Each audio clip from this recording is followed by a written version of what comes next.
Hello, everyone. Welcome to another edition of the Can You Hear Me podcast. I'm Rob Johnson, president of Rob Johnson Communications. And I'm Eileen Rochford, CEO of the Harbinger Group, a marketing and strategy firm. As our listeners know, we are committed to raising essential communications techniques. And today we're going to take a closer look at interpersonal techniques that not only work in the office, but at home as well. That's right. To do this, we have our special guest today, Gabriela Embon. She is a business and relationship coach. She is the author of the book, Becoming a Power Couple, Four Pillars to Engineer Legendary Marriages. And Gabriela joins us right now. Gabriela, welcome to Can You Hear Me? We're so glad to have you on. Thank you, Rob and Eileen. I'm so excited. First time with two interviewers. So this is really exciting. Well, we'll try to keep the train on the tracks for you. So, Gabriela, before we discuss today's topic, high impact rituals that deepen connections, why don't you give us a little bit about your background, your origin story, so people get a better idea of who you are and how you got to this point? So, last week I was asking in a podcast, where was I born? And I said I was born in the land of great meat and great soccer players. So that's where everything starts. So hopefully everybody was able to guess, right? I think so. I think too. Yeah. Lucky you. So my origin starts with a passion for science, therefore becoming a chemical engineer. For different reasons, like I said, first one is a passion for science, but secondly, the desire to provide for myself pretty fast. With an engineering degree, you kind of don't need to go through the academics of masters and PhD in order to have a decent job, a decent salary. 8 years into the profession, I realized that I was more passionate about helping people than producing Pentium 4.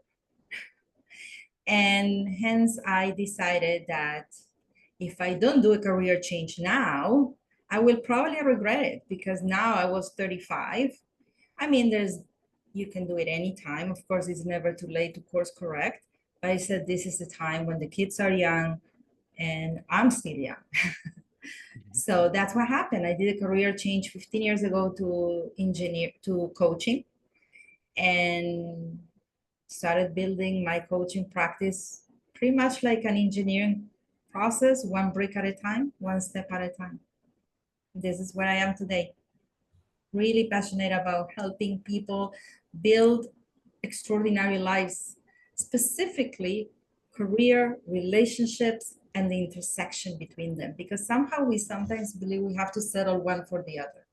And I don't buy into that. Yeah.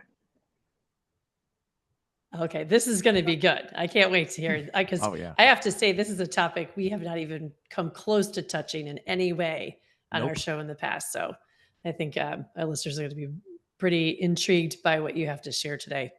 So Gabriela, your book, again, it's called Becoming a Power Couple. It deals primarily with communications at home. But I know that you feel like what starts at home, specifically the dinner table, can help teach people to be better communicators and leaders at work. So tell us, how does that translate? That's, I got to tell you, this is a very unique topic, and I'm really glad you wrote a book about it. So let's hear more about what you think. So ideally, it starts at home in the dinner table when we're young, or we teach those communications skills, pretty much how to listen, how to be curious, how to ask the right questions to our children. And we do that at home. We have this ritual that we eat supper together. We have 3 children, 16, 18, and 23. And we started this ritual of having dinner together very early. In the beginning, it was more about teaching them, table manners and respect and appreciation for my cookings. But what ended up happening is that, okay, let me start by telling you what actually happened, because there's this beautiful story here. So I'm gonna go back a little bit. About a month ago, my 23-year-old daughter was coming back from her internship in a law firm, and she texted me, "What's for supper?" And I texted her back, hello to you as well. How was your day? How come when people think, my children think about me, that's the first question they have in their mind, what's for supper? So I asked her, how come this is what you're asking me? Hey, hi, Mom, how was your day? And she said something that blew my mind. I was not prepared for that. She said, it's because, you ready for this? She said, it's because it's the highlight of my day. Oh.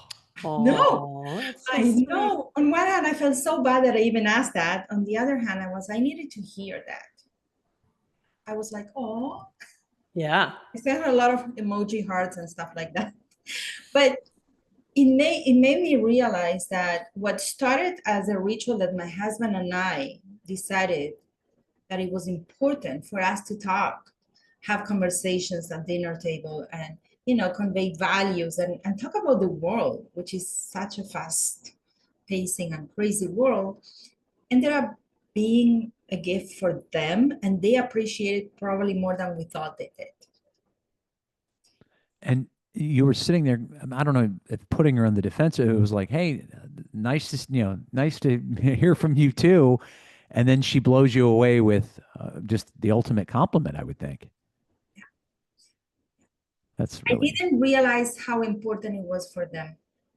But looking back, I see it, because every time one of them brings a dilemma or a topic of conversation, it's no longer my husband and I asking questions and coaching them. They're actually coaching each other and providing perspective from their point of view. They're all very different. They have different paths and interests. So everybody is always contributing in the way they know better. So they're learning to listen, they're learning to ask the right questions, and they're learning to coach and to be respectful of each one's opinions. I mean, this is priceless. Right? It really is. I mean, and I was going to ask you that, but you just answered it about they're learning the listening piece, but they're also learning the asking good questions thing, and that's a priority at your dinner table. And I think that's fascinating, and it probably should be the priority at more dinner tables. So bravo for doing that. Thank you. So today's topic, what we're going to dive in deep here on, is the high impact rituals that deepen connections. So when we talk about this, what rituals are you talking about, and how do they go about deepening the connections? So between spouses, we like to divide the type of rituals into two types. We have connection rituals and operational rituals. Operational rituals are meant to facilitate life together. It's not easy to live with another person, right? So they actually create smoothness and flow into everyday life. And usually I share three types of operational rituals. We have weekly planning meetings, because hey, there's so much going on, right? Especially if you are talking about two people who are very driven and are high achievers. Everybody has their career, you have the children, the family. So operational rituals help us reduce friction and increase flow, starting with a weekly planning meeting that we do normally Sunday night to make sure we are on top of what's going on this week, from meal prep to meetings and school teacher interviews, you name it. The second operational ritual is daily check-ins. That's usually done the morning of or the night before. That's when you remind each other, don't forget that tomorrow you're picking up the children because I'm staying late at work, right? So again, we're helping each other work as a team. We're not expecting the other one to remember, because maybe they won't, because everybody has so much in their mind. So we're collaborating that way. And the last operational ritual I share, I call it communication on demand. And this is my favorite one, because we're really good at this with my husband. Communication on demand is when there's so much going on, you have so much on your mind, that you turn to your partner and you say, can we just have a meeting and discuss the next couple of weeks? Because otherwise this is not going to end well. And it could be that you look at your schedule together, you map out what needs to be done, or how you support each other in the next couple of weeks. Maybe you have a launch at work and you need your spouse to support you better. So this is what I call on demand, per need. The idea is to stay connected and to communicate, because when you communicate, you can coordinate, and when you coordinate, you collaborate, and then you feel you are in this together, and you can create more than if you were doing it on your own. You actually fuel each other rather than get in the way. So that's one type of rituals. They're very practical rituals. Then we have the connection rituals that their purpose is really to make sure that you and your partner stay emotionally connected, especially when we are so busy. You need to keep nurturing the bond, because when couples feel emotionally connected, they communicate better, they solve problems as a team, they're nicer to each other, they support each other. And that's really what we're aiming for, right? So there are different connection rituals. I can share 3 that my husband and I really practice religiously. One is a daily walk, usually at the end of the day, even if it's just a walk around the block. And that's where we communicate just for the purpose of debriefing your day, or sharing what happened today, or just sharing what you listened in your last podcast or a book you've been reading. This is extremely important because communication starts when things are fun. People expect to communicate great when they have a challenge, when there's an argument, when there's a misunderstanding. But if we don't communicate outside the challenge, if we don't practice fun communication or just daily communication, then we're going to communicate poorly when there's a challenge. So we need to start practicing when things are easy, so we're ready when things are more difficult.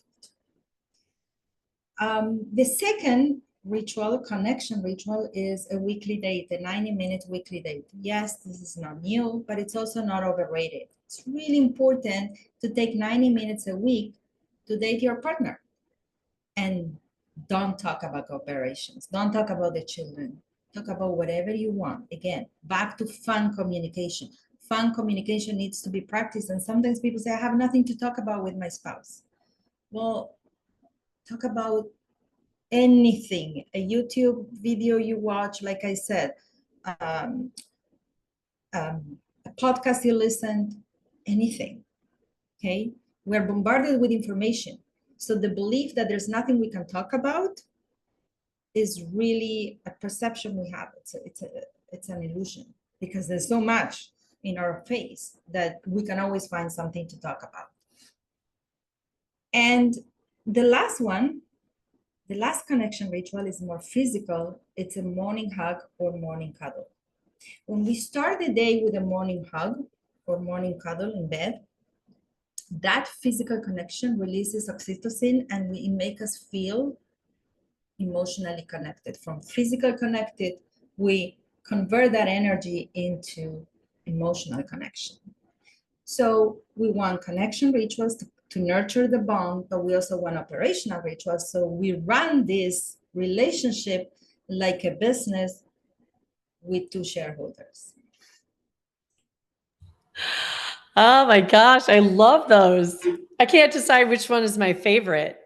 Rob, okay, we don't have to be too personal here, but I could identify and see in my own marriage multiple of the different operational and connection rituals that you just described.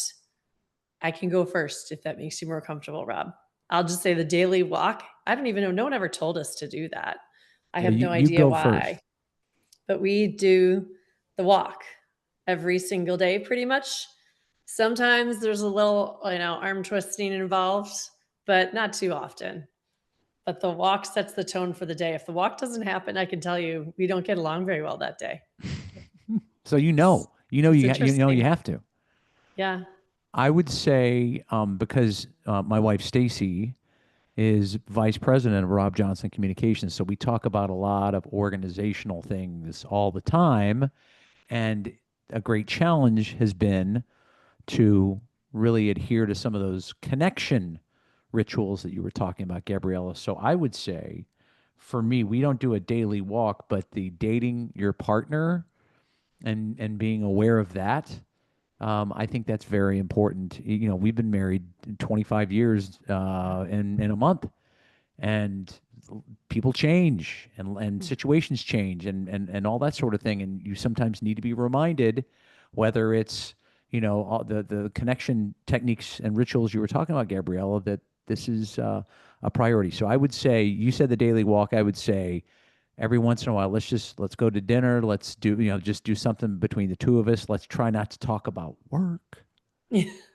And we love our son very much. We talk about him a fair amount, but we don't need to talk about him all the time. So to your point, that's kind of where I sit. Yeah. When in September? Pardon me? When in September is your anniversary? It's September 23rd. 25 years. So Yay. it's I'm curious, those connection rituals that you were talking about and the operational, but I mean, well, let's say the connection ones for the first question. Are there any rules associated with them aside from don't talk about work? It has to be fun. Are there any other rules that people might benefit from understanding? They're training wheels, but not rules. Okay.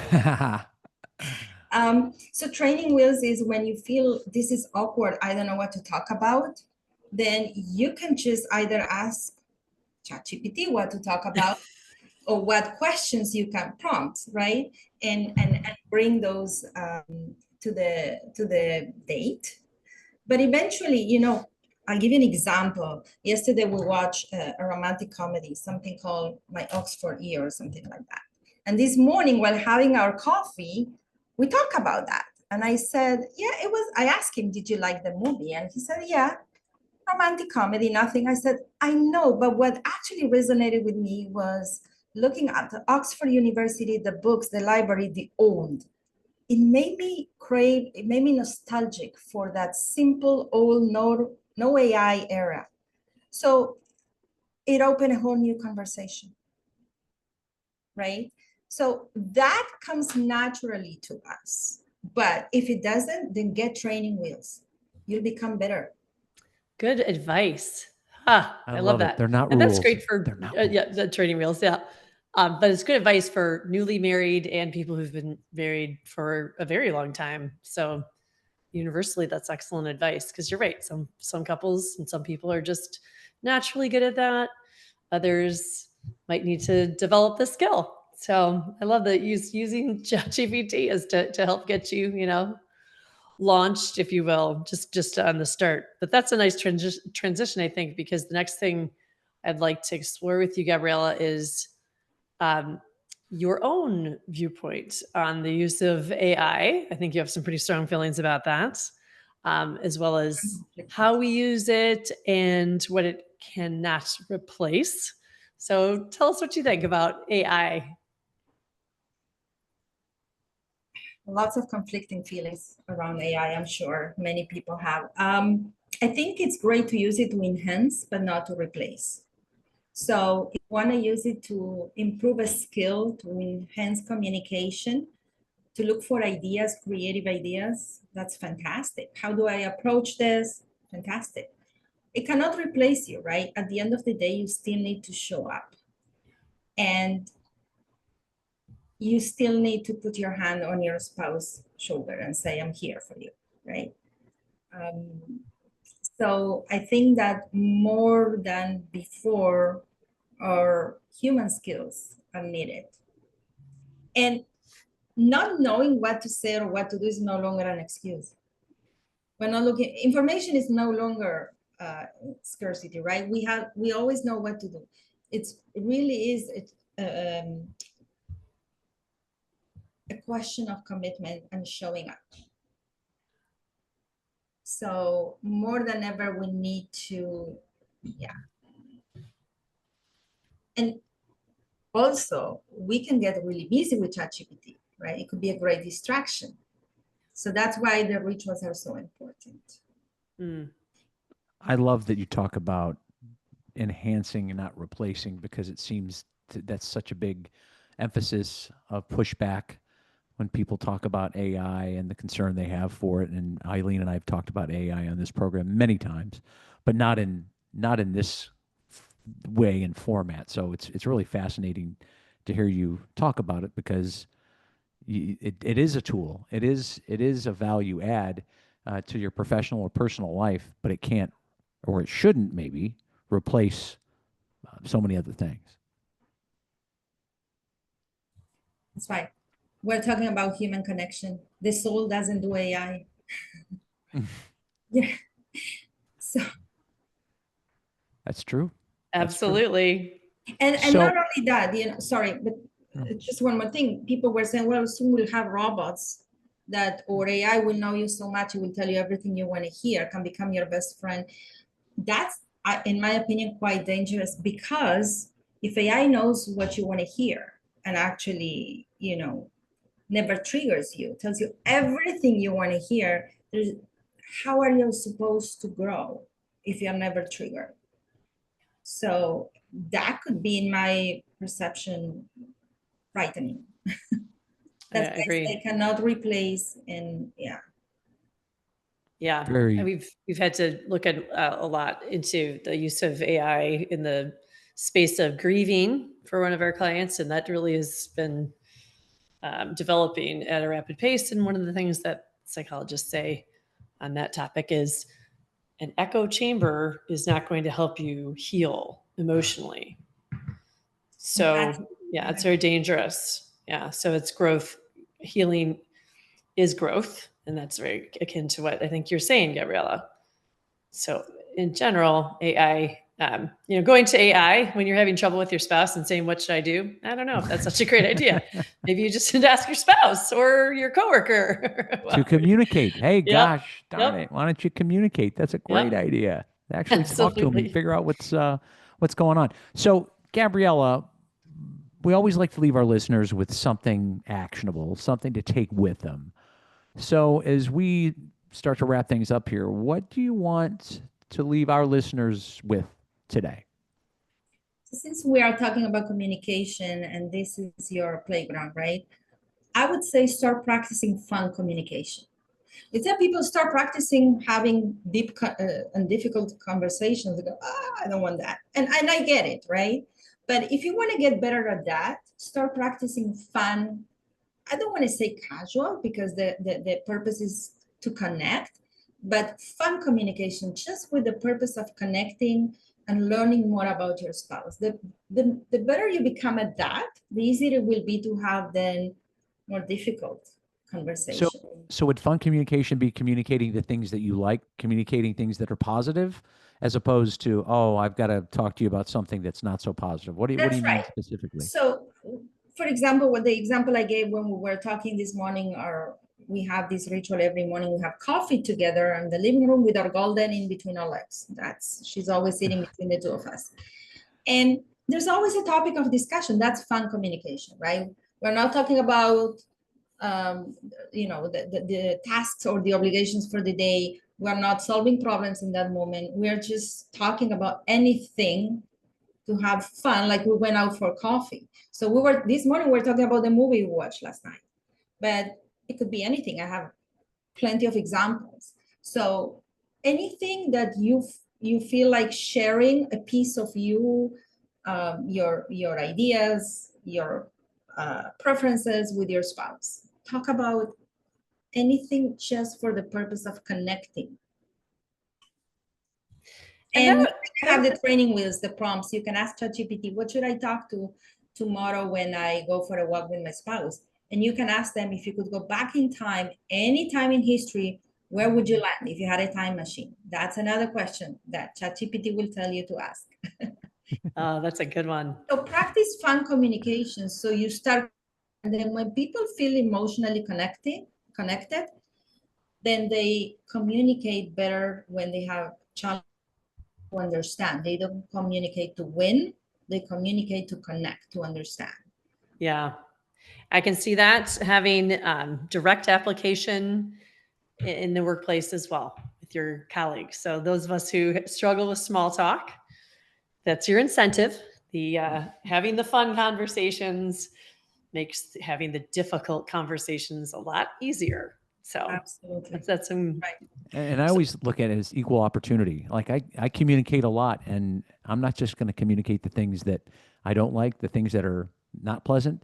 I always try to, if it's something that, somebody made something or did something well, or just giving that compliment. And I think that's part of what you're talking about relative to fun communication, is making sure that you're communicating the positives whenever you feel them or see them or whatever the case is. Because sometimes people have a habit of not communicating those positive things, your fun communication, as it were, Gabriela, but only communicating, I didn't like this, or this wasn't good, or that sort of thing. And then all of a sudden people tune you out. That's right. That's right. Absolutely. I mean, yesterday when we were talking, this morning when we were talking about the movie and going, how nostalgic I became about the old ways, my husband said, well, that's a reason that I enjoy cooking he has a stew he makes, a goulash stew. He's the only one making it at home. It takes 4 hours. There's no way I'm going to cook one stew in 4 hours. But he takes the time to cut everything so small and have the layers of flavor. And he says, this is why I enjoy cooking that, because it's the way things used to be, not put in the microwave quickly, it's done. It's creating from scratch. So you see how it opens the communication. You start with one thing and it evolves into what matters to us, what's in our heart. And we're always changing. Like, matter 20 years ago is not what matters today. That's true. Absolutely. Well, Gabriela Embon, business and relationship coach and author of Becoming a Power Couple. Thank you for joining us today. This has been a lovely conversation. Yes. Thank you for having me and for your beautiful energy. So insightful. We appreciate it so much. So that's going to do it for another edition of Can You Hear Me? I'm Rob Johnson. If you'd like to comment on the podcast or suggest a topic, please contact us at our Can You Hear Me podcast page on LinkedIn. And I'm Eileen Rochford. If you like what you heard today, please consider giving Can You Hear Me a positive review wherever you get your podcasts, like Apple or Spotify, because your reviews will help other listeners find our show. Thanks for listening, everyone.